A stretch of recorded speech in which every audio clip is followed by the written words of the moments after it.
Bonjour à toutes et à tous. Louis Dubost, j'interviens donc dans le cadre de l'autre prépa pour vous présenter ici, dans la perspective de la préparation de l'épreuve de connaissance et compréhension du monde contemporain pour le concours de l'École nationale de la magistrature, vous présenter ici le rapport que Annie Ernaux entretient à la politique. J'ai dans une précédente vidéo, que je vous conseille de regarder, présenté le lien que Michel Houellebecq entretient avec donc la littérature, et je vous avais expliqué que il me semblait, à mon avis, que ces deux auteurs devaient pouvoir s'envisager en miroir, parce que ce sont les deux auteurs peut-être les plus connus de la littérature contemporaine, que l'un est généralement étiqueté à droite.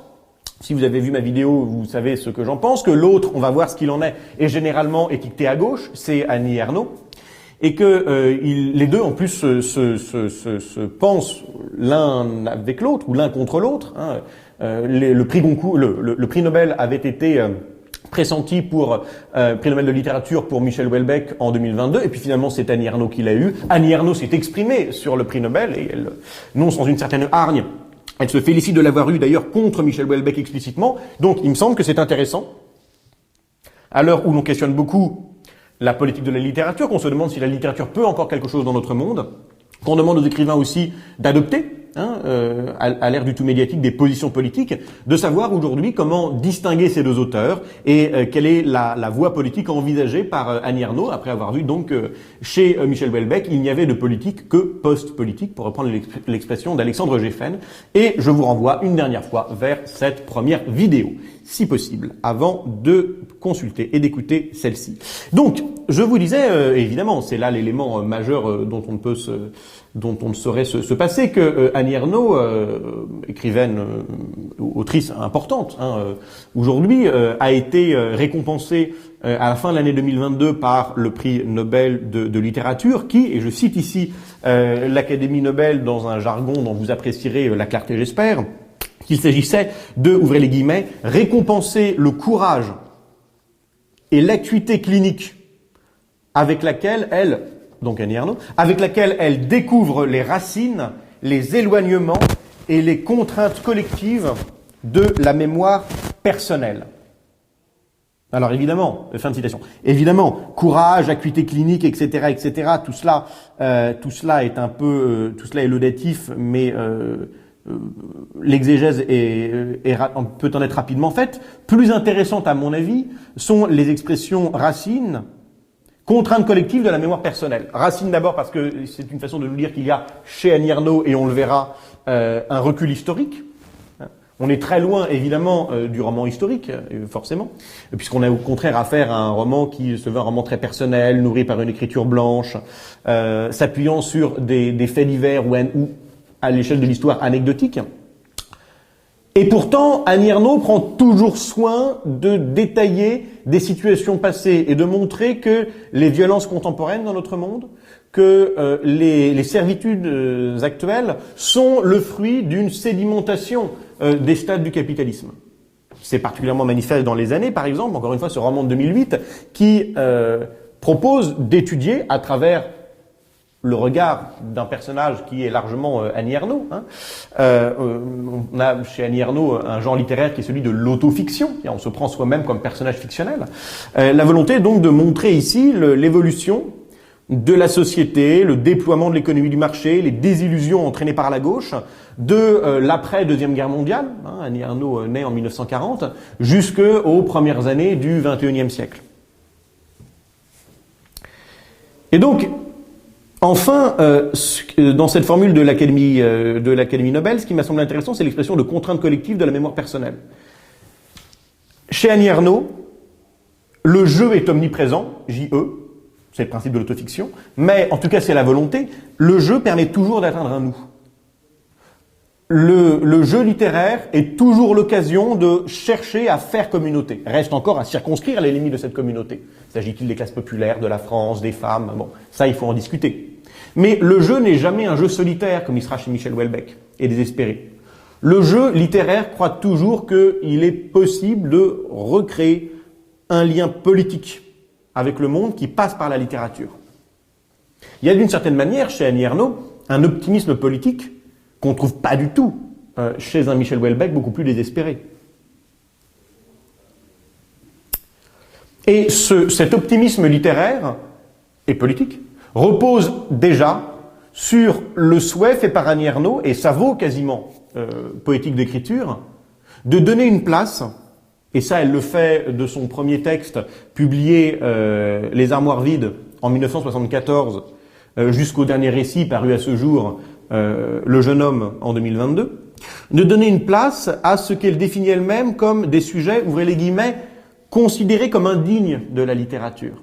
Et c'est là déjà le premier élément, la première pierre à poser à l'édifice d'Annie Ernaux, c'est de comprendre que pour elle, la vraie littérature, ou enfin sa littérature tout du moins aujourd'hui, cherche à visibiliser ce qui était laissé invisible par une littérature qu'on qualifiera de bourgeoise, d'officielle, qui était au service du pouvoir. Donc il y a déjà une première vertu de la littérature ici, c'est de mettre en lumière ce qui jusqu'à présent était largement ignoré. Elle va le faire, et ce qui était ignoré, c'était évidemment la souffrance des plus démunis. Hein.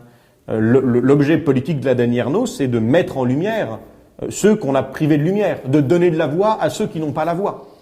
Elle le fait en traitant de la question de la maternité et des désillusions de la vie conjugale du côté du regard féminin dans son roman La femme gelée en 1981, ce qui d'ailleurs occasionnera son divorce, hein, puisque son mari se reconnaîtra ici reconnaîtra son couple avec elle dans les traits peu flatteurs qui sont dessinés donc par Annie Ernaux dans ce roman. Elle traite aussi, ce qui à mon avis est un de ses plus beaux textes, de la question de l'avortement, dans L'événement, en 2000.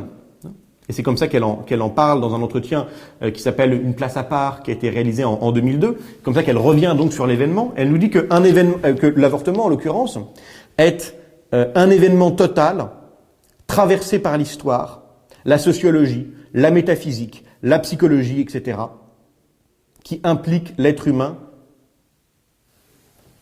bien au-delà du sexuel. Un événement total, traversé par l'histoire, la sociologie, la métaphysique, la psychologie, etc., qui implique l'être humain bien au-delà du sexuel. Fin de citation. Ce que nous dit ici Annie Ernaux, c'est que l'anecdote autobiographique, et effectivement, Annie Ernaux va devoir, dans des conditions particulièrement sordides, subir un avortement en 1964, donc en pleine France du général de Gaulle, en pleine France patriarcale où l'avortement était encore interdit. Hein, on est bien sûr avant la loi Veil. L'anecdote donc ici réelle et tragiquement banale, ou en tout cas dramatiquement banale que traverse ici Annie Ernaux, permet, à la croisée donc de l'analyse sociologique, puisqu'elle parle d'une réalité de ce que subissaient à l'époque des millions de femmes et de la littérature, puisqu'elle l'écrit sous la forme néanmoins d'une fiction, d'atteindre une injustice, de dénoncer une injustice et d'atteindre une souffrance universelle. Vous voyez ? Le jeu permet toujours ici de dire un nous. Il ne s'agit pas simplement de dire jeu pour dire jeu. Il ne s'agit pas dans une espèce de mouvement un peu égotiste, comme certains critiques vont lui reprocher, mais à mon avis à tort, d'être centré sur sa seule souffrance. Il s'agit de dire que sa souffrance, très banalement, est celle de millions d'autres femmes et qu'à ce titre-là, elle doit être exprimée et elle doit être dénoncée. Et Annie Ernaux de continuer, je la cite à nouveau, ici c'est tiré de son roman La Place en 1984. Nous dit-elle, je sais que le roman est impossible. Pour rendre compte d'une vie soumise à la nécessité, je n'ai pas le droit de prendre le parti de l'art, ni de chercher à faire quelque chose de passionnant ou d'émouvant. Je n'ai pas le droit de prendre le parti de l'art, ni de faire quelque chose de passionnant ou d'émouvant. Fin de citation. Vous voyez comment, à la fois, Annie Ernaux peut prendre un recul historique pour tenter de comprendre les servitudes contemporaines, et en même temps se refuser très clairement, et ce, dès ses premiers textes, se refuser à proposer une littérature agréable, une littérature de distraction. La littérature chez Annie Ernaux, et c'est tout de même ici un pont qui peut être jeté avec Michel Houellebecq dont je vous parlais dans la précédente vidéo, la littérature est une littérature de souffrance. Alors encore une fois, la posture n'est pas la même. Chez Michel Houellebecq, l'œuvre littéraire ne peut finalement que générer la possibilité d'une île dans laquelle l'individu va se protéger d'une société irrémédiablement dévoratrice et cannibale, la société capitaliste. Alors que chez Annie Ernaux, cette littérature va tenter de recréer du collectif. Mais dans tous les cas, il y a chez les deux une dénonciation de la littérature de plaisir. Une dénonciation de la littérature romanesque au sens où on peut l'entendre dans son sens le plus plat. C'est-à-dire d'une littérature qui, en proposant une distraction, serait une littérature qui participerait à cette société du spectacle de Guy Debord dont je vous parlais dans ma précédente vidéo. Une littérature qui rendrait vivable l'invivable du monde dans lequel on vit. Une littérature qui invisibiliserait les souffrances des dominés. Et ces dominés dont Annie Ernaux ici veut se faire le porte-voix, ce sont aussi les femmes. L'événement en cela, c'est un remarquable récit féministe. Il est très clair que le jeu femme d'Annie Ernaux, cette confession très intime d'Annie Ernaux qui va nous parler à longueur de récit de son corps, de son rapport à la sexualité, à la sexualité aussi d'une femme vieillissante qui regarde à la fois avec désir et inquiétude le regard d'un jeune homme sur sa peau déjà flétrie. C'est le sujet donc de ce dernier petit récit qui s'appelle Le jeune homme que je vous incite à lire. Le récit confession d'Annie Ernaux permet assurément d'intégrer un nous qui est un nous collectif des expériences de domination. Et encore une fois, tout l'enjeu ici de notre réflexion, c'est d'arriver à déterminer, à circonscrire ce nous. Nous les femmes, nous les enfants d'ouvriers, nous les classes populaires. Comment articuler ces différentes expériences du nous? Et il y a chez Ernaux, comme chez Houellebecq, un refus du beau style. Ce qui ne veut pas dire que l'écriture n'est pas belle, mais l'écriture trouve sa beauté chez les deux auteurs dans sa simplicité. Un refus de l'ornemental, un refus du distrayant. Annie Ernaux revendique ce qu'elle appelle elle-même une écriture plate. Loin des boursouflures bourgeoises, loin du français officiel, légitime, qui est celui qui lui a été enseigné dans les écoles privées où elle a fait ses premières armes avant de passer le concours de professeur de français, parce qu'elle vient d'un milieu catholique, pauvre mais catholique, et que sa mère, pour lui permettre d'assurer une ascension sociale, s'est saignée à blanc pour l'envoyer dans des établissements privés.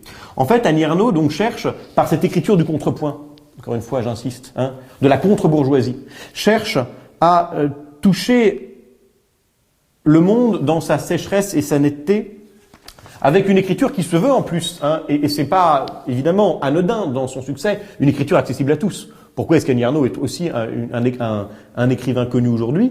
Parce que Annie Ernaux utilise, et elle le fait volontairement, une écriture que chacun peut lire. Annie Ernaux a été très traduite. Annie Ernaux bénéficie d'ailleurs d'une reconnaissance internationale qui va parfois très au-delà de sa reconnaissance universitaire française. C'est pas qu'elle n'est pas plus connue à l'étranger qu'elle l'est en France. Elle est très connue en France, mais elle l'est par un public très large. Et justement parce qu'elle est connue par un public très large, parfois l'université l'a un petit peu boudée, jusqu'à présent tout du moins. À tel point que l'édition des Cahiers de Lerne, réservée à Annie Ernaux, édition très prestigieuse s'il en est, H-E-R-N-E, date seulement de 2022. Et c'est parce que cette écriture s'est voulue une écriture accessible, y compris au peuple. À la fois la langue bourgeoise, la langue donc de ses études dans un établissement privé, c'est une langue qui, pour elle, ne dit le monde que sous la forme de la fausseté, qui dissimule la dure réalité des rapports de domination, puis en plus c'est une langue qui est difficile, qui est accessible seulement à la bourgeoisie, qui sous-entend donc dans sa forme même que l'objet littérature et que l'arme littéraire doit être réservée déjà à ceux qui sont des dominants. Ce que conteste Annie Ernaux en minant la langue de l'intérieur et en lui opposant ainsi le contraire de cette fameuse écriture plate qui est une langue très pure, très simple. Et c'est comme ça qu'elle le présente, elle, qui se définit comme transfuge de classe dans ce livre important d'entretien qui date de 1983, l'écriture comme un couteau. Et comme je vous le disais déjà avec Michel Houellebecq, considérez toujours l'importance même du titre qui a souvent valeur programmatique. L'écriture chez Annie Ernaux est réellement pensée comme une arme. Une arme dont le tranchant, la netteté se pense en contrepoint de la langue un peu bourgeoise, un peu emposée de ses adversaires. Et le choix de cette langue, bien sûr, s'explique aussi par une trajectoire personnelle. Il s'agit évidemment pas ici d'ignorer la trajectoire d'Annie Ernaux, puisqu'elle n'a cessé d'être racontée, réinventée, reformulée, travaillée dans ses propres récits. C'est pas céder ici à l'illusion de la biographie que de dire que la trajectoire personnelle d'Annie Ernaux fait complètement partie de sa geste littéraire. Annie Ernaux, je vous l'ai dit, est née à Yvetot, en Normandie, en 1940. Deux parents qui sont d'anciens ouvriers. C'est évidemment très important dans son geste d'écriture, qui vont ouvrir une petite épicerie, et elle va largement raconter dans La Place notamment sa jeunesse, son enfance dans cette épicerie, et nous dit-elle, c'est là que serait né son goût des langues variées, cette idée d'une identité populaire qui se pense à l'unisson d'un collectif. L'épicerie, ça a été le lieu où se croisaient des langues, et des langues populaires, des langues drues, des langues incarnées, des langues simples. Et où, dans le brouhaha même des langues, était capable de se dire la violence d'un monde, la violence de rapports de domination, et la nécessité encore une fois, d'un langage pour rendre compte de ceux qu'on voyait jamais, de ces fameux clients de cette petite épicerie normande, qui évidemment étaient les grands oubliés de la littérature officielle. C'est ainsi qu'elle le définit, donc dans l'écriture comme un couteau. Comme enfant vivant dans un milieu dominé, nous dit-elle, j'ai eu une expérience précoce et continue de la réalité de la lutte des classes. Fin de citation, ce qui évidemment range Annie Ernaux, là vous voyez qu'on est quand même très loin de Michel Houellebecq, ce qui évidemment range Annie Ernaux dans le camp marxiste. Et Annie Ernaux va être un soutien quasiment indéfectible du Parti communiste. Et c'est ce qu'elle appelle dans La Place, ce roman de 1984, qui va peut-être être le roman, disons, de la première consécration littéraire, avant les années en 2008, c'est ce qu'elle appelle l'expérience, de la honte de la honte. Et elle dit avoir éprouvé de la honte de la honte, à la suite, de du sentiment à ses yeux insupportable de la honte du père qu'elle avait, qui venait d'un milieu populaire. Elle a honte d'avoir eu honte de son père ouvrier. Elle, la transfuge de classe. Elle qui, grâce au sacrifice consenti par ses parents, a réussi à échapper à ce milieu populaire de cette petite ville normande, Yvetot, pour s'installer dans une autre ville populaire, sans doute, Cergy, mais à proximité de Paris. Elle qui aujourd'hui est ce prix Nobel de littérature, elle s'est surprise à avoir honte de sa classe d'origine. Et cette honte, nous dit-elle, a été évidemment inoculée par une bourgeoisie à laquelle, de fait, par sa simple trajectoire, elle appartient, et qui voudrait qu'elle se détache de son milieu d'origine. Comme si la bourgeoisie devait à tout prix dévaloriser les classes populaires, porteuse d'une faute morale. Parce que c'est pour ça qu'on a honte. On a honte de quelque chose ou de ce qu'on a fait de quelqu'un parce qu'une faute a été accomplie. Ce serait donc une faute morale que d'être pauvre, que d'appartenir au monde des pauvres, et les pauvres devraient en porter la responsabilité. C'est ça le discours sous-jacent que génère la bourgeoisie, notamment dans sa littérature bourgeoise, celle-là même que Annie Ernaux veut invalider. Et c'est contre ça qu'elle écrit. Parce qu'elle s'est surprise elle-même à tomber dans le piège de la bourgeoisie et avoir honte de son milieu, de ce qu'elle était. Et elle en a eu honte. Et elle a opposé la saine honte de cette lâche réaction qu'elle a eue à la honte malsaine qu'elle a eue de son milieu et de ses parents, et c'est pour ça qu'elle écrira donc justement sur ses parents. C'est ce qui nourrit son ambition d'écriture. Voilà pourquoi a-t-elle encore dit dans le discours qu'elle a tenu le 10 décembre 2022 à Stockholm, après la remise de son prix Nobel, que, je la cite, j'écrirai pour venger ma race. Formule qui lui a été beaucoup reprochée, notamment par Alain Finkielkraut. J'écrirai pour venger ma race. C'est une formule qu'il faut, à mon avis, comprendre dans son double contexte. D'abord, premièrement, c'est pas la première fois qu'Annie Ernaux dit ça, je l'écrirai pour venger ma race. Elle reprend ici une formule qu'elle avait déjà couchée sur le papier en 1962 dans son journal intime, ce qui était un moyen, évidemment, alors que donc Annie Ernaux avait tout juste 22 ans, de boucler la boucle. On a 1962, 2022, on a un cycle qui s'est ici opéré. Et elle nous dit, mais je n'ai pas renoncé à qui j'étais. Là, Annie Ernaux, nobelisée, est la même que l'Annie Ernaux populaire issue de ce milieu d'ouvriers et de petits épiciers à Yvetot dans la France du général de Gaulle, 2 ans seulement avant que je n'aie à recourir à un avortement clandestin. Je n'ai pas oublié la rage des débuts. Et ensuite, et c'est peut-être là ce qui rend la formule la plus intéressante, cette expression « j'écrirai pour manger ma race » est évidemment littéraire. La politique chez Annie Ernaux ne se départit jamais de la littérature. Il y a là une référence qui est faite à une phrase de Rimbaud, tirée donc d'un poème qui s'appelle Mauvais sang, tiré donc du recueil le plus connu de Rimbaud, Une saison en enfer, publié en 1873. Et Rimbaud écrit donc dans ce poème Mauvais sang, « Je suis de race inférieure de toute éternité. Je suis de race inférieure de toute éternité. » Et « J'écrirai pour venger ma race », c'est une variation de la formule rimbaldienne. Qu'est-ce qu'elle veut dire chez Rimbaud ? Je suis de race inférieure de toute éternité. Rimbaud veut dire par là que il se positionne lui-même dans le refus d'un ordre bourgeois auquel il dénie toute légitimité, d'abord par un refus du christianisme. Race inférieure, c'est-à-dire je suis justement celui qui refuse l'héritage chrétien. Je replonge dans des racines qui sont des racines pré-chrétiennes, loin du moralisme chrétien, de sa célébration cafarde de la bourgeoisie.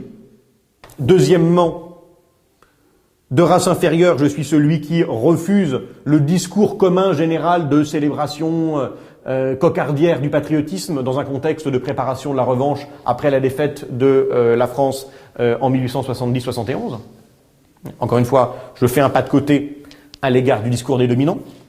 Et troisièmement, cette race inférieure, oui, chez Rimbaud, c'est aussi une race sexuelle.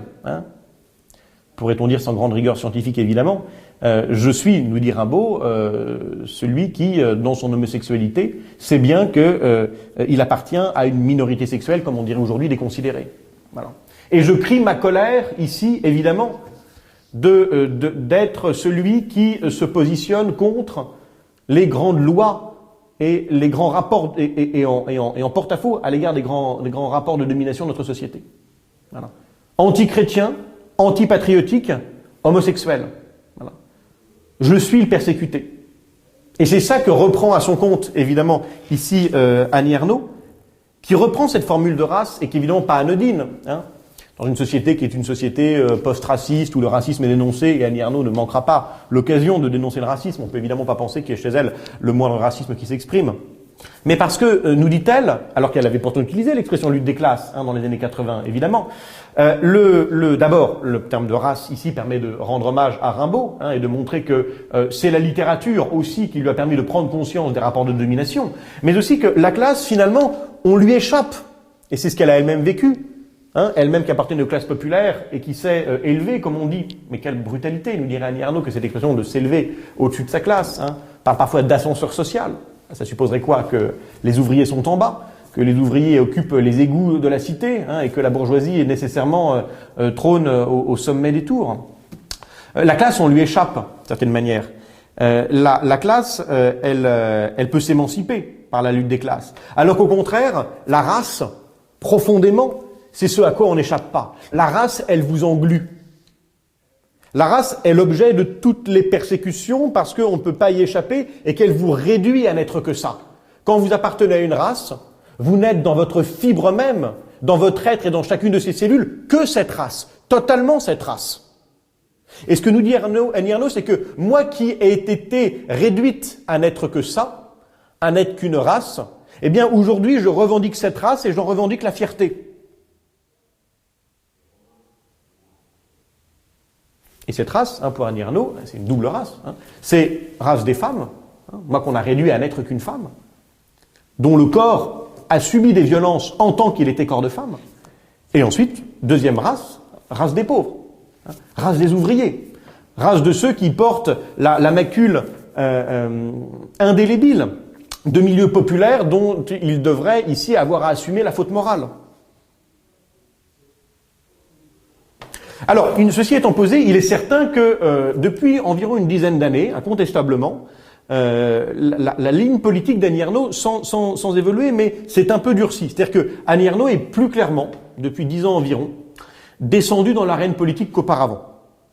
Elle s'est bien plus positionnée. Elle l'a d'abord fait dans le cadre de polémiques littéraires, et puis ensuite elle l'a fait en s'appuyant sur l'estrade que lui avaient offert ses succès littéraires pour clamer haut et fort ses engagements dans la cité. Elle le fait vraiment très explicitement d'abord en 2011, en rédigeant un texte qui sera co-signé par près de 120 auteurs français contre un romancier français relativement important d'ailleurs, mais aujourd'hui devenu largement persona non grata dans la République des Lettres, qu'est Richard Millet, M-I-2-L-E-T.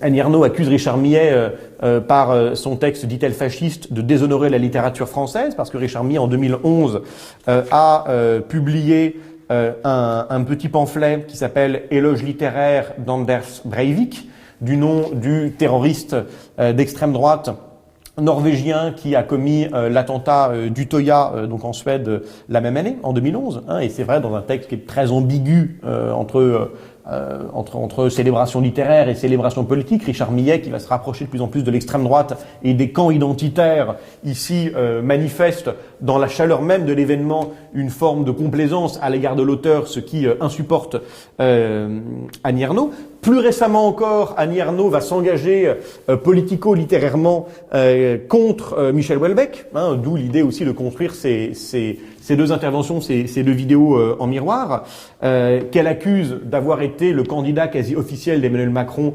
pour les Nobel de littérature 2022. De toute façon, Annie Ernaux de dire que si Michel Houellebecq a annoncé voter Emmanuel Macron en 2022, c'est parce qu'il voulait obtenir le prix Nobel de littérature et qu'il était prêt alors à tous les reniements, à tous les renoncements, dans l'espoir d'être récompensé. Et nous dit-elle, voilà, dans cette posture faussement désespérée, Michel Houellebecq ne mériterait que hargne et mépris. Plus encore que sa basse flagornerie aux yeux d'Annie Ernaux, Michel Houellebecq aurait à ses yeux le grand tort d'avoir mis sa plume mercenaire au service de ce qu'elle estime être une idéologie délétère, fondée sur ce qu'elle définit. Je la cite ici. C'est rapporté ça dans Le Monde en 2022.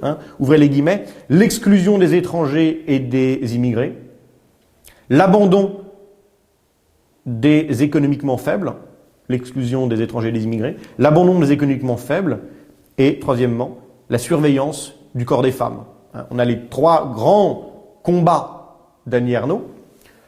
L'accueil des immigrés et la non-persécution des musulmans, la défense de l'imminente dignité des pauvres, pour parler comme Bossuet, et troisièmement, la revendication de la défense pour l'intégrité du corps des femmes, qui fait partie des grands combats d'Annie Ernaux, d'où l'événement en 2000, d'où l'engagement d'Annie Ernaux contre la légalisation de la prostitution.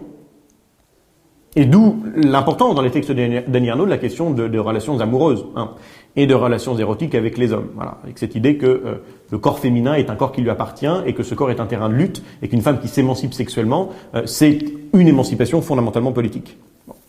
Et dans cette perspective, Annie Ernaux se félicitait le 9 décembre 2022 dans les colonnes du Parisien d'avoir obtenu le prix Nobel au lieu de Michel Houellebecq, et elle nous dit que bien sûr, elle est sans doute contente pour elle-même, mais qu'elle est surtout contente que sa victoire ait permis à Michel Houellebecq de ne pas l'avoir, parce que Michel Houellebecq aurait, nous dit-elle donc dans le Parisien, je la cite, des idées totalement réactionnaires, antiféministes. Voilà. Et Annie Ernaux, dans ce même entretien, se définit, et je trouve que la formule est intéressante, en tant que femme, comme ce qu'elle appelle une immigrée de l'intérieur. Immigrée et eux. Être une femme, nous dit Annie Ernaux, c'est être une immigrée de l'intérieur. Voilà. Il y a une solidarité, donc, de fait, nous dit-elle, au-delà des oppositions culturelles, des polémiques sur le voile, etc. Il y a une solidarité de fait qui se joue entre les immigrés qui arrivent du sud de la Méditerranée et les femmes, toutes les femmes de notre société, parce que les deux sont des corps qui sont culpabilisés en tant que corps, déjà, corps des femmes qui seraient plus faibles physiquement, qui seraient marqués du sceau de la ménopause et qui seraient donc présentés comme un corps déficient, marqué par les menstruations. Bon. Et puis le corps des immigrés qui est un corps dont la couleur de peau n'est pas celle de la majorité, un corps qui est montré comme un corps simplement utilisable comme main d'œuvre à des tâches qui sont présentées comme des tâches ingrates et indignes. Et donc, cette solidarité d'une immigration à l'autre se pense par la domination des corps, de ces corps de soumis, à une idéologie dominante, à un corps des dominants qui est le corps de l'homme et de l'homme blanc. Voilà. Donc finalement, être une femme, être un immigré, c'est la même chose, nous dit Annie Ernaux. Être immigré, ça signifie, pour Annie Ernaux, ici, être celui qui subit le pouvoir qui a été mis en place, qui est comme un étranger, dans un système territorialisé qui n'a pas été pensé pour vous. Et le rôle d'Annie Ernaux, alors, son rôle d'écrivaine, son rôle d'autrice, dit-elle, c'est de révéler que sous l'apparent consensus du libéralisme, en réalité, se dissimule une lutte opiniâtre entre les dominés et les dominants. Femmes et hommes, immigrés et non immigrés, pauvres contre riches. Mais, de toute façon, nous dit Annie Ernaux, le libéralisme aujourd'hui pense qu'il n'y a pas d'alternative, s'imposerait en refusant l'idée même d'une alternative possible.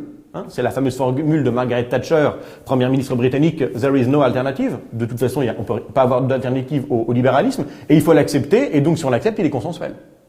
Chacun s'entend, peut-être pour aménager, réformer à la marge, mais chacun s'entend sur le bienfait de la société de marché. Et Annie Ernaux dit non. Parce que cet apparent libéralisme, qui est une espèce de lac mensongère qui dissimule le magma social et sexuel sous-jacent, le libéralisme, en réalité, est là pour tenter, enfin, l'apparent consensus libéral est là pour masquer que dans cette lutte opiniâtre entre riches et pauvres, entre Français nés français et immigrés, je rappelle qu'un immigré c'est quelqu'un qui est né étranger à l'étranger, ou entre femmes et hommes, il y a de toute façon une violence qui s'exerce. Et les dominants ont conscience de cette violence. Si les dominés n'en ont pas conscience, ils la subissent. Et dans une perspective marxiste, chez Annie Ernaux, pour Marx, la finalité du Parti communiste, c'est de donner conscience à la classe prolétarienne d'elle-même pour lui donner les moyens de sa propre révolte. Dans une perspective marxiste, nous dit Annie Ernaux, il faut que la littérature permette à ces dominés d'avoir conscience qu'ils sont des dominés et qu'une solidarité entre dominés doit s'organiser. Voilà pourquoi la langue doit être accessible à tous. Parce qu'il faut que tous soient capables de la lire, y compris ceux qui sont les plus loin de la littérature, et qui ont été pensés comme les plus loin de la littérature, y compris par une institution scolaire qui valorise seulement ce qu'elle appelle la grande littérature, qui est la littérature bourgeoise, les immigrés, les femmes qui font encore des études moins longues que les hommes, et évidemment les plus pauvres, tenus loin des canons littéraires. Ceci étant, assez rapidement, au-delà donc des polémiques ici avec Richard Millet, là avec Michel Houellebecq, le positionnement politique, et c'est pas sans poser problème d'ailleurs, et ça lui sera beaucoup reproché, d'Annie Ernaux déborde du simple terrain de la littérature. Elle s'est très nettement engagée en faveur des Gilets jaunes en 2018, elle a annoncé son soutien électoral en 2022 à Jean-Luc Mélenchon, elle avait déjà soutenu Jean-Luc Mélenchon en 2012, elle avait déjà soutenu Jean-Luc Mélenchon en 2017, et elle a été pendant des décennies, si elle ne l'est pas encore, un soutien très très clair et tout à fait affirmé du Parti communiste français. Elle va d'ailleurs défiler encore le 18 octobre 2022, forte donc du prix Nobel qu'elle venait de recevoir, ou qui venait d'être annoncé, prix Nobel de littérature, défiler aux côtés de Jean-Luc Mélenchon, donc le 16 octobre 2022, dans la grande marche contre la vie chère, elle va réitérer ici son engagement politique dans le discours de Stockholm donc du 10 décembre, dont je vous citais déjà quelques extraits lors de cette intervention, et voilà comment elle résume son positionnement politique.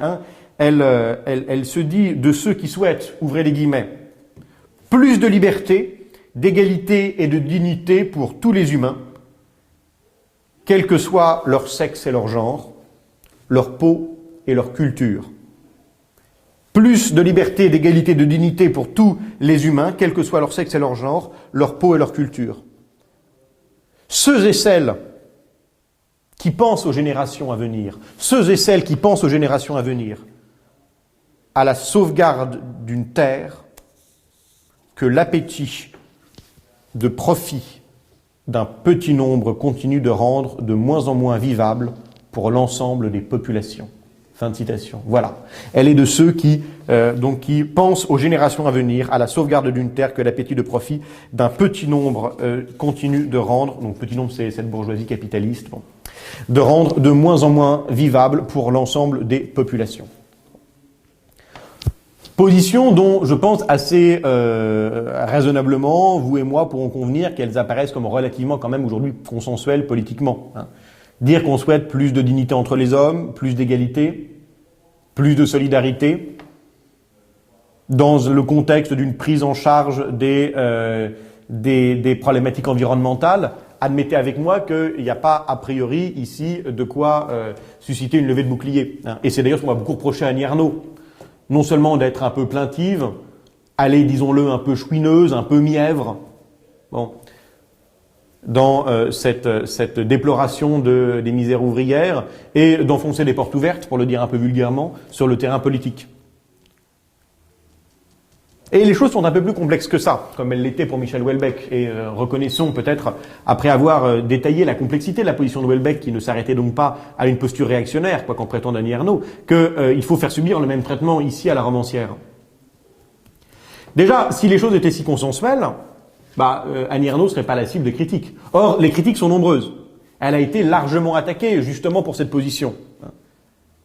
C'est bien ce que lui reproche cette dimension très mièvre, très politiquement correcte, très bien pensante. Hein. Ce que lui reproche donc Christian Autier. Vous savez, Christian Autier, pour vous, ceux qui ont regardé la vidéo sur Houellebecq, c'est l'auteur de l'essai, très intéressant d'ailleurs, Houellebecq politique en 2022. Et Christian Autier, donc, qui évidemment ici prend particulièrement contre Houellebecq, pour Houellebecq contre Annie Ernaux, hein, dans les pages, dans les colonnes du Figaro, le 13 décembre 2022. L'article est titré Annie Ernaux ou Michel Houellebecq, point d'interrogation, chacun fera son choix. Point de suspension. Et il est clair que quand on lit l'article de Christian Autier, on peut pas se tromper sur le choix qui a été fait par notre critique. Hein, il est très clair que, à ses yeux, il y a l'homme de la complexité, de l'humour, en même temps de la distance humoristique et de l'élégance désabusée qu'est Michel Houellebecq. Et puis il y a au contraire un discours très larmoyant, très répétitif, très égotiste qui serait celui d'Annie Ernaux. Que ça a été publié dans le Figaro, journal quotidien notoirement de droite, évidemment n'est pas anodin. Et donc voilà comment Christian Autier résume la poétique d'Annie Ernaux. Valeur consensuelle, voire convenue, en conformité avec l'air du temps. Valeur consensuelle, voire convenue, en conformité avec l'air du temps. Bon. Et ici, Christian Autier donc oppose, vous le disiez, deux postures d'écrivain. Bon. Très bien. Et pourtant, des points communs peuvent être trouvés, et on l'a déjà fait dans la vidéo sur Houellebecq d'ailleurs, hein, entre Annie Ernaux et l'auteur des particules élémentaires. Hein, globalement, enfin, si vous n'avez jamais lu ni l'un ni l'autre, je vous conseille quand même, à mon avis, voilà, deux, trois textes. Hein. Annie Ernaux, lisez, à mon avis, La place, l'événement et éventuellement les années, si vous avez un peu plus de temps parce que c'est un peu plus long. Et de Michel Houellebecq, je vous conseille Extension du domaine de la lutte, Les particules élémentaires, et même si j'aime personnellement moins le roman, mais je trouve qu'il est intéressant pour penser politiquement, Soumission. Donc des points communs peuvent être trouvés. D'abord c'est pas la même écriture, mais la même volonté tout du moins de privilégier une écriture blanche. La notion d'écriture blanche a été, c'est pas une expression que j'emprunte, c'est pas autant Annie Ernaux définit son écriture comme une écriture plate, autant écriture blanche, c'est une formule qui est celle du critique littéraire Roland Barthes, dont je parlais d'ailleurs aussi dans ma vidéo sur Houellebecq, Barthes, dans son essai Le degré zéro de l'écriture en 1953. C'est une écriture sobre, une écriture sans affaîtrie, hein, une écriture qui justement refuse le beau style. Et on va trouver ça chez Annie Ernaux comme chez Michel Houellebecq, avec des finalités différentes sans doute, mais c'est là aussi le refus d'un romanesque facile, d'un romanesque spectaculaire, qui serait strictement distrayant et qui donc mentirait sur la réalité de la violence du monde et son caractère désespéré. Et chez les deux auteurs, remarquez bien que cette écriture blanche a effectivement une finalité qui peut sembler similaire. Il s'agit tout de même de disséquer les violences de nos sociétés néolibérales, de ce que le philosophe Ernest Mandel appelle le capitalisme tardif. Le capitalisme tardif, c'est le troisième âge du capitalisme, celui qui va se déployer tout particulièrement dans le cadre de la révolution conservatrice des années 1980, fondée sur le stade actuel du capitalisme, fondé sur la financiarisation de l'économie, la dématérialisation des échanges, l'internationalisation du processus productif. Mais pourtant, au-delà de ces similitudes, aux yeux tout du moins de Christian Authier, tout opposerait. Je vous le disais il y a un instant, Michel Houellebecq et Annie Ernaux. Bon. Voilà comment il nous présente les choses, évidemment avec une énorme mauvaise foi. On est là dans le cadre d'un article de presse, donc qui se veut venimeux. Sans compter que Annie Ernaux vient d'avoir le prix Nobel, Michel Houellebecq l'a raté, donc évidemment ici il y a une certaine élégance littéraire à prendre le parti du vaincu. Chez Ernaux, nous dit donc Christian Authier, chez Ernaux, les choses sont simples, binaires. Elles rassurent le prêt-à-penser de notre temps, matinée de wokisme. Elles rassurent le prêt-à-penser de notre temps, matinée de wokisme. Accompagnent le monde meilleur qui s'annonce. Le monde meilleur, ce serait donc celui de l'égalité, de la disparition des identités de genre, etc. Tandis, à l'inverse, donc hop, nous dit Christian Authier, donc à l'inverse d'une Annie Ernaux qui rassure le prêt-à-penser de notre temps, tandis que Houellebecq, continue Christian Authier, que je cite ici précisément, Houellebecq inquiète, désenchante, soulève les questions qui fâchent, anticipe les crises et les mutations à venir. Fin de citation. Bref, Annie Ernaux prétend être une écrivaine, une romancière en lutte aux côtés des dominés contre les dominants, mais nous dit Christian Authier, aujourd'hui, dans la République des Lettres, c'est elle la dominante. C'est elle dont le discours est un discours qui est le discours du pouvoir. La preuve d'ailleurs, c'est elle qui a obtenu le prix Nobel. Ce que dit Annie Ernaux, c'est la langue du pouvoir. Peut-être pas du pouvoir économique, mais c'est pas le champ non plus dans lequel elle se déploie, mais en tout cas du pouvoir littéraire et du pouvoir intellectuel. Bon. Donc vous voyez bien que pour quelqu'un de consensuel quand même, et posture de Christian Authier vient en même temps mettre un peu en échec ses propres attaques, pour quelqu'un de consensuel quand même, Annie Ernaux suscite pas mal de polémiques, qui ne se limitent pas aux colonnes du Figaro. Les invités de l'émission Signe du Temps sur France Culture le 27 novembre 2022 se sont par exemple émus que un prix aussi prestigieux que le Nobel de littérature soit remis à une romancière qu'ils définissent comme la romancière, je les cite ici, des identités fixes, sociales et sexuelles. Alors que dans Signe du Temps, donc ici les différents invités auraient préféré que le prix soit remis à Salman Rushdie, vous savez ce grand auteur qui est sous le coup d'une fatwa iranienne depuis la publication des versets sataniques et qui a été victime d'un attentat qui faillit être meurtrier en 2022. Et au contraire, nous disent-ils, Salman Rushdie, voilà réellement ce qu'ils appellent un écrivain du cosmopolitisme et de l'identité changeante. Bon. Ce que nous dit Annie Ernaux, ici, finalement, c'est que on n'échappe pas à son identité. Quand on est même, N-A-I, accent circonflexe T, quand on est ouvrière, on reste une fille d'ouvrier. Bon. On est figé dans une identité qui, en plus, chez Annie Ernaux, est une identité de femme, hétérosexuelle, cisgenre, etc. Bon. Le monde, donc, dont nous parle Annie Ernaux, qui est une femme de sa génération, et même si elle est engagée à gauche, c'est quand même le monde d'hier, le monde des identités fixes, alors que Salman Rushdie, au contraire, c'est celui d'un monde qui se pense sous la forme d'identités sans cesse changeantes, de la réinvention des identités. Évidemment, il ne s'agit pas ici de faire un excursus sur le terrain de Salman Rushdie, sinon par contamination, le cours n'en finirait pas. Mais comprenez bien en tout cas que les attaques contre Annie Ernaux se sont largement ces dernières semaines cristallisées sur l'obtention de son prix Nobel. Et c'est exactement dans cette perspective-là que Alain Finkielkraut, qui ne cache pas, par ailleurs, son admiration pour de nombreux textes d'Annie Ernaux, a repris la balle au bon la critique, toujours sur France Culture, dans l'émission Réplique. Et alors, Alain Finkielkraut, qui invitait à cette occasion Pierre Assouline, s'étonnait que une romancière soit traduite en 37 langues, donc une romancière dont je vous l'ai dit, une romancière qui a un succès international qui va peut-être au-delà de son succès universitaire en France, qui fut longtemps assez modeste, et qui serait, nous dit ici plutôt Alain Finkielkraut, pourtant l'incarnation même du ressentiment. Voilà. Parce que l'auteur nous dit, mais enfin, tout de même, Alain Finkielkraut nous dit comment est-il possible que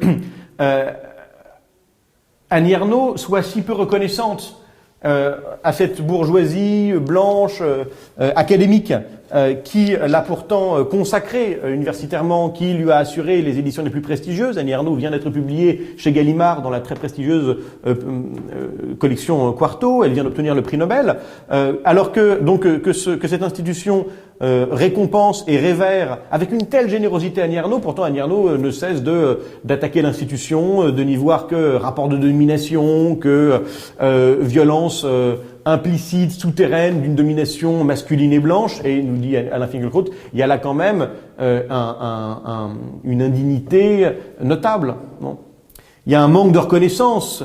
Il y a une insincérité d'Annie Ernaux qui, à ses yeux, déjà vient miner le fond même de sa posture littéraire. Bon.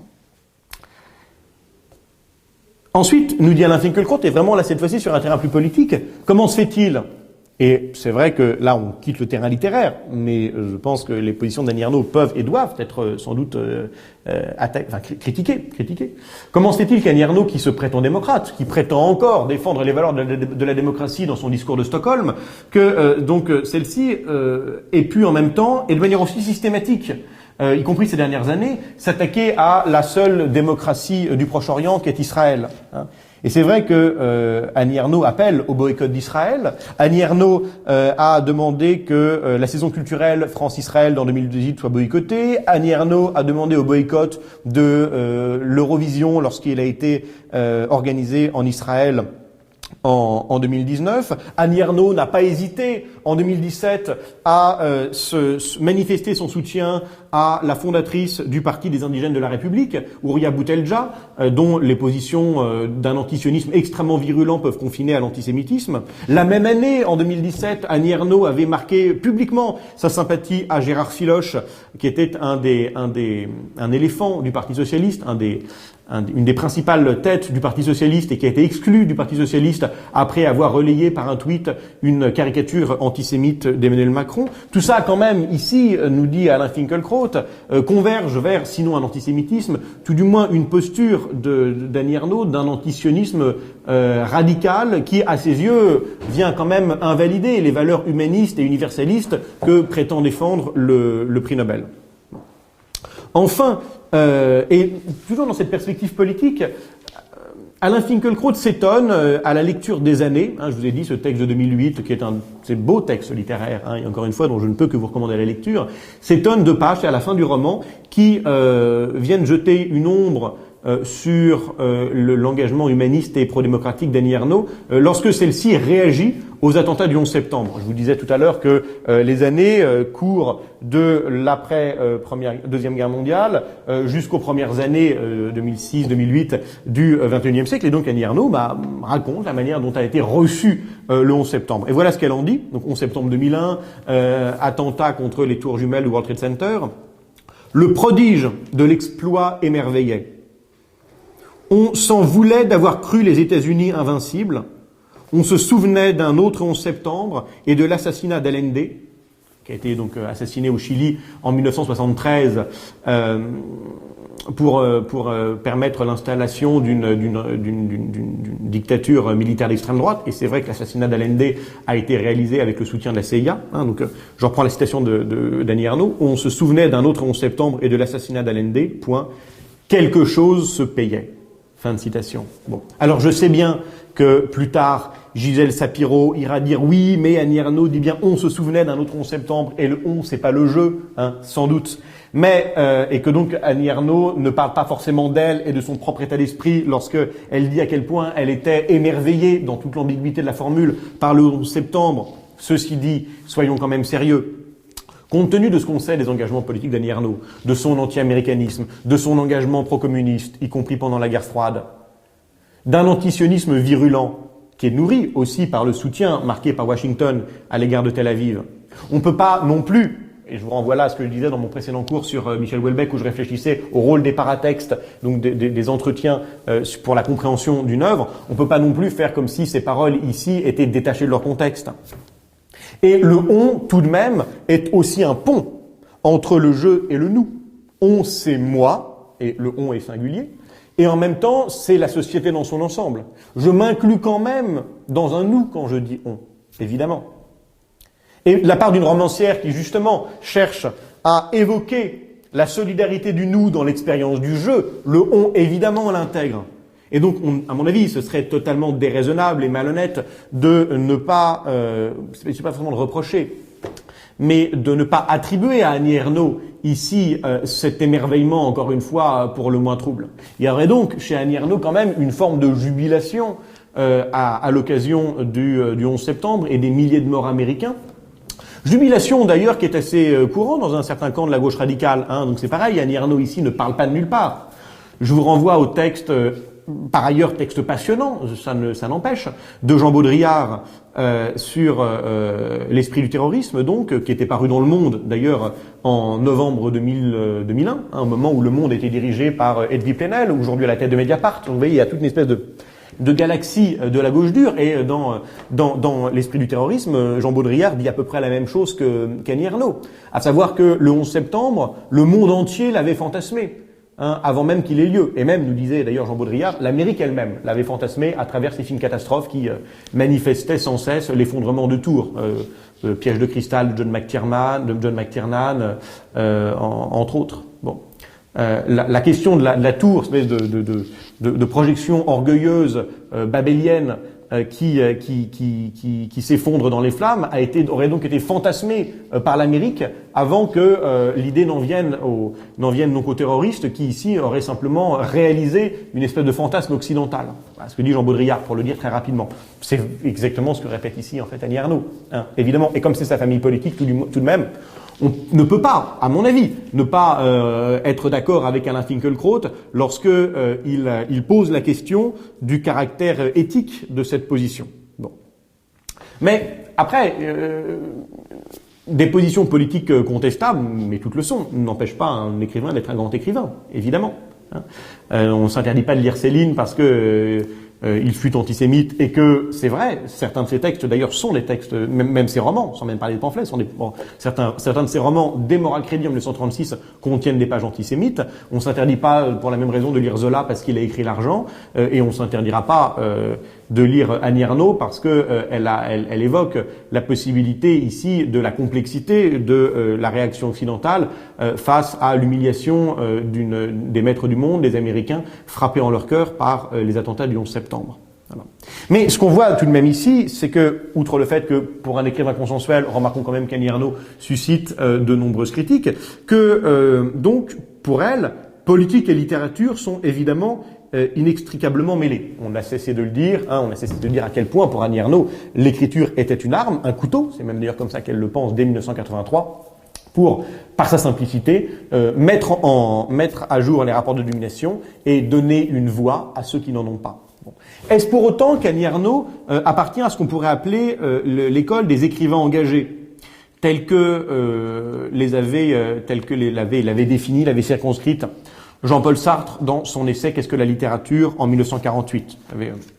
Jean-Paul Sartre invitait donc les écrivains à s'engager pour des causes. Eh bien, en réalité, non. Encore une fois, pensez bien que si ces écrivains sont de grands écrivains, c'est que leur position est subtile, et elle l'est, évidemment. Et d'ailleurs, Annie Ernaux va clairement réfuter cette expression d'écrivain engagé. En fait, Annie Ernaux est un écrivain politique, oui, mais pas engagé dans une cause. Un écrivain engagé, c'est un écrivain qui met sa plume au service d'un engagement. C'est un écrivain qui subordonne la littérature aux politiques. Or, c'est pas ce que fait Annie Ernaux. Annie Ernaux nous dit non, il n'y a pas une littérature au service du politique. La littérature est politique, dans son essence même.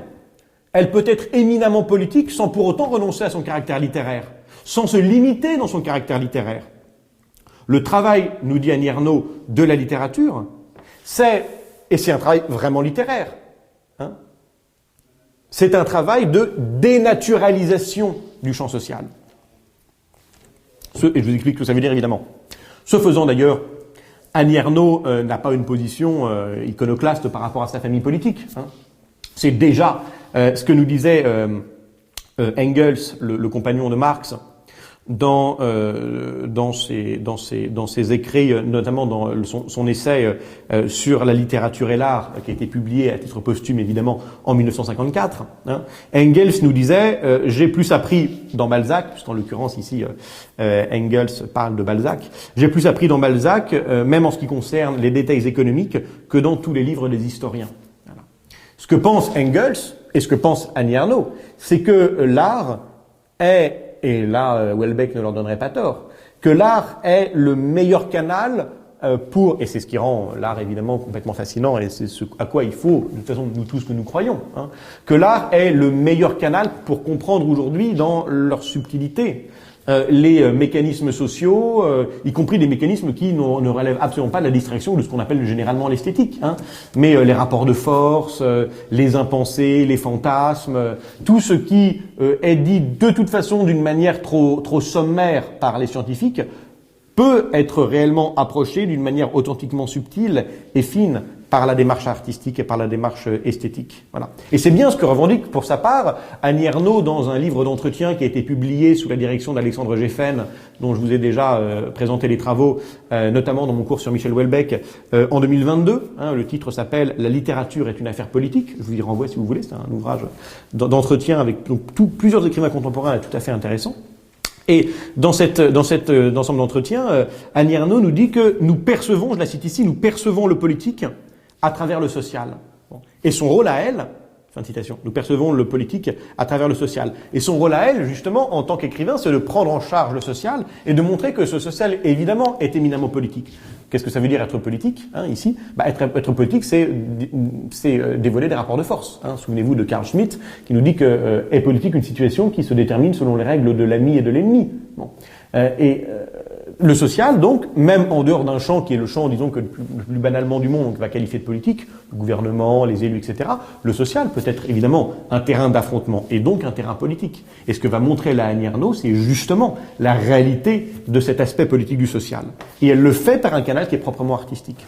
Voyez ? Et autant le discours politique, dans son sens le plus transitif, le plus banal du terme, va chercher à simplement analyser le réel, autant le rôle ici esthétique d'Annie Ernaux, c'est de montrer à quel point le discours généré justement par le politique est un discours trouble et mensonger. Bon. Quel est le discours libéral?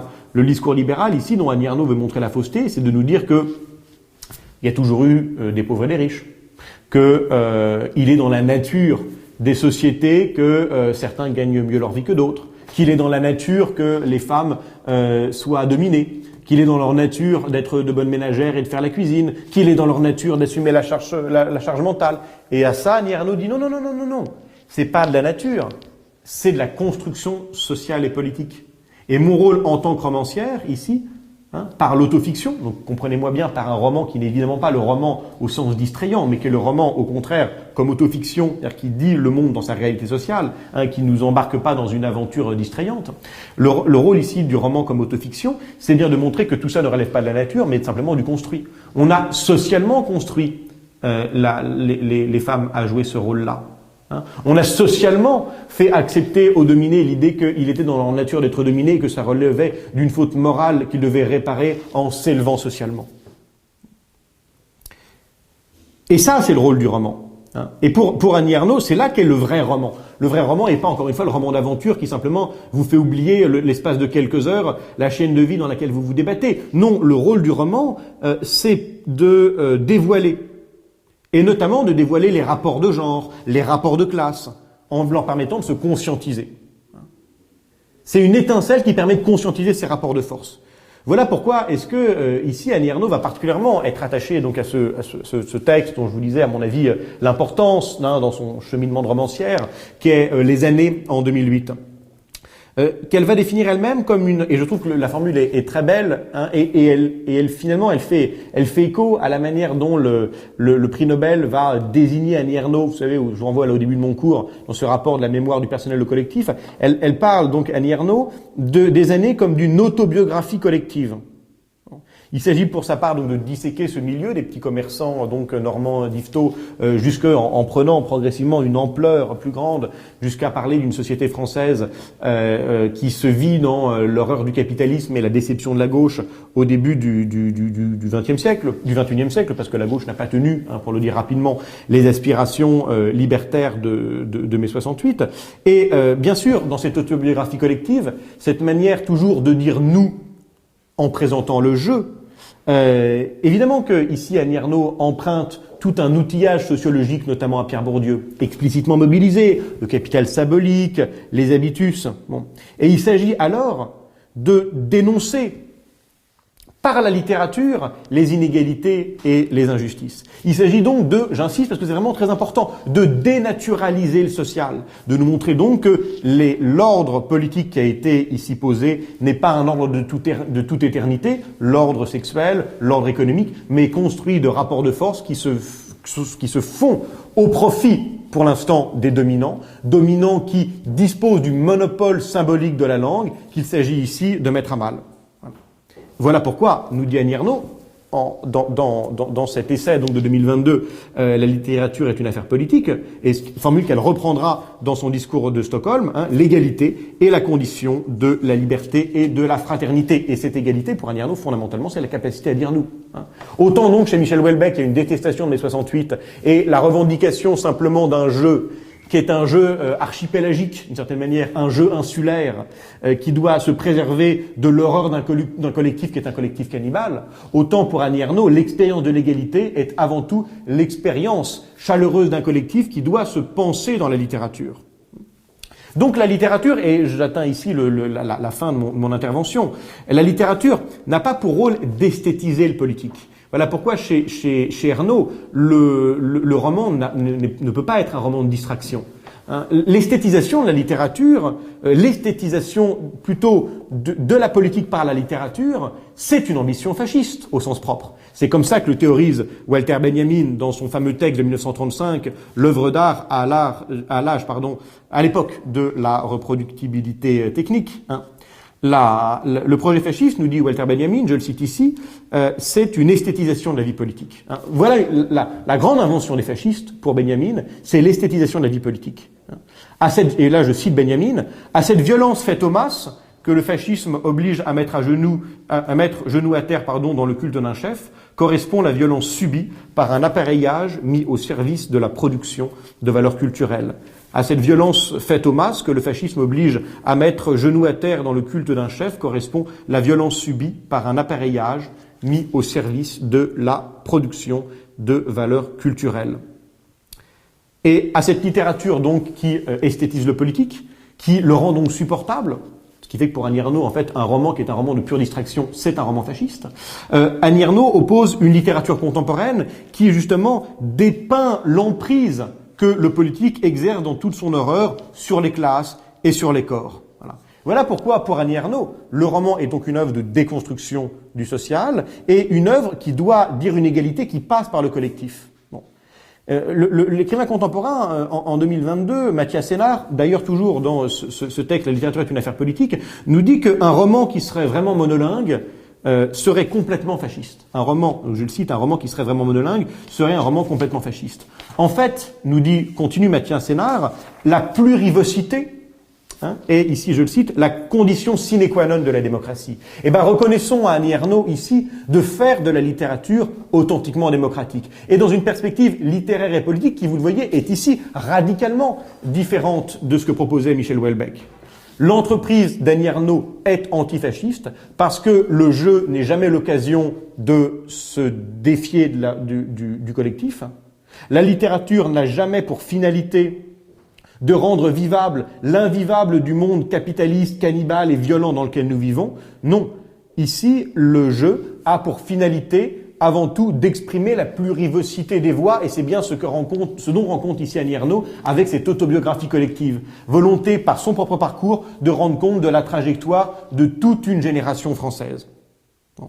Du brouhaha, donc, de l'épicerie d'Yvetot dans laquelle elle a grandi étant enfant, jusque donc à ce fameux roman choral des années en 2008, où et ça c'est vraiment fondamental chez Annie Ernaux, et c'est là qu'est la ligne de rupture avec Michel Houellebecq, où le jeu, J-E, est toujours porteur d'un nous. Voilà. Et je vous abandonne là-dessus, c'est dans ce pari du collectif, plus finalement que dans les postures politiques électoralistes, ou en tout cas, disons, médiatiques, caricaturales, de part et d'autre, chez un Michel Houellebecq décliniste et identitaire, ou chez une Annie Ernaux dont l'anti-américanisme, le pro-communisme et l'antisionisme, sans doute regrettable, amènent à des postures difficilement assumables. C'est donc dans ce pari du collectif que se situe, à mon avis, la vraie rupture avec l'individualisme post-politique qui est adopté par Michel Houellebecq. Et c'est là vraiment que les deux sont deux grands écrivains politiques. C'est-à-dire dont la réflexion sur l'articulation de l'ami et de l'ennemi, du je et du nous, passe avant tout par ce que doit être la littérature. Je vous remercie, j'espère vous avoir intéressé pour ces deux vidéos, et je me réjouis que nous ayons évidemment encore pour de nombreux mois l'occasion de travailler ensemble. Au revoir à toutes et à tous.